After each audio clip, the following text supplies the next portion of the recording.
Hi guys, nandito nga pala tayo sa isang salon sa Quezon City para magpa-pedicure at pag-fit yung ingrown ko sa paa dahil 2 weeks na po siyang masyado ng masakit. Ayan po.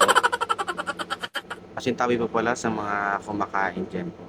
Tapos nilagyan na po goma yung paa ko. Ewan ko kung nilagyan na ng goma ni ate para daw ma-reduce yung dugo kapag nilinisan para hindi siya dumugo. Kaya binilisan na po natin kasi medyo mahaba po yung video dito. Yan, nilagyan po siya ng pampalambot ng kuko. Ganun. Yan guys, so medyo kalmado pa tayo dito kasi di ba nagsisimula eh. Ayan. Ayan na nga. Ay, ano ka boy? Sa para itsura niya guys, yung parang siyang ulo ng ano. Ay, hindi. Guys, kung nagkaroon na kayo ng ingrown sa paa, may imagine nyo kung gaano kasakit yan. Alam mo yung tipo na ano, kahit hawakan lang masakit na. Tapos, dudut-dutin pa ng ganyan, no? Aray, grabe yan. Sobrang sakit niyan, guys. Tinitiis ko lang kasi sabi ng asawa ko para hilom na yung sugat.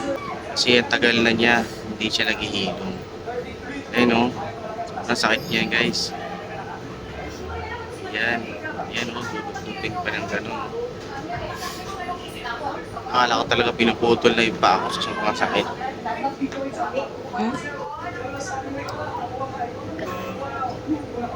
Okay, so dumugo na siya. Natagal na kasi yung kuko na nakabaon doon sa mamaga. Sabi sobrang sakit niya guys. Ang hapdi. Unti-unti na nakukuha yung mga kuko at na mga ano, matutulis. Ano, kaya pa, ha? Ayan guys, so yung paa mo. O ano siyang buhat. Pamukha ko.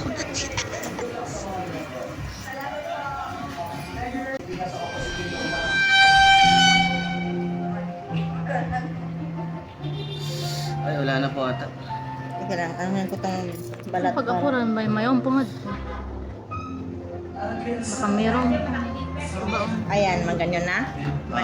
Wala nang nakatusok. Ito kasi yung una kong natanggal na ano.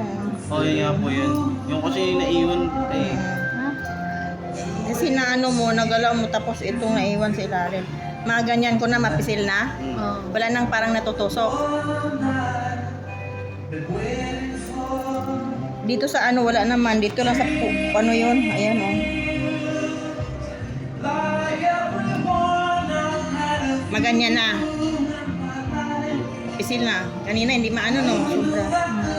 Ganyan. Sabi, kala ko tatawis na dito, masakit. Kasi yung anak ko nakatusok, yun yung nakaano sa laman.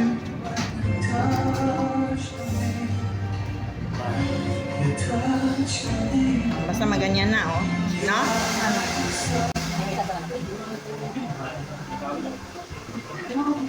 Dito tanggalin natin itong gilid para hindi na matusok kamay. Ramdam mo na na medyo masakit na. Kailangan try tayo. Oo, tanggal mo na kasi pag gawin mo sa sarili mo, hindi mo kaya. Lalong sakit kasi mangkaw na yung kuko.